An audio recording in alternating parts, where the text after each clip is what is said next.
ready to ditch the drag and drop and level up your e-commerce game.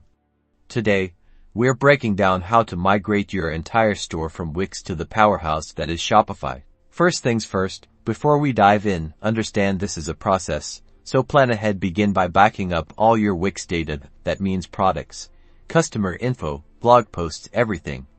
Unfortunately, Wix doesn't offer a direct export option, so you'll likely be manually copying and pasting this data, or looking at third-party apps designed to help. Next, create a Shopify account. Once you're in, it's time to populate your store. Start manually adding your products, one by one, referencing that Wix backup you created. Don't forget to copy over those product descriptions and high-quality images. Now, let's talk looks. Shopify's theme store is your oyster. Pick a theme that resonates with your brand. Remember, your chosen theme will affect the look and feel of your store, and there are a ton of customizable options. Shopify's app store is huge. Install apps for everything from email marketing to order fulfillment. Consider apps for reviews, discounts, and social media integration. Think about what functionality your Wix store had, and find Shopify apps to replicate it. Crucially, you'll need to adjust your DNS settings to point your domain name from Wix to your new Shopify store. This is usually done within your domain registrar's control panel. Think GoDaddy or Namecheap allow up to 48 hours for these changes to propagate across the internet.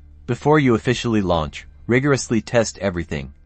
Place test orders, check all your links, and make absolutely sure your payment gateway is working correctly. This is the most important step after the transfer to make sure everything works. And that's it. Migrating from Wix to Shopify takes diligence, but with these steps, you're well on your way to a more robust e-commerce platform. Good luck, and happy selling.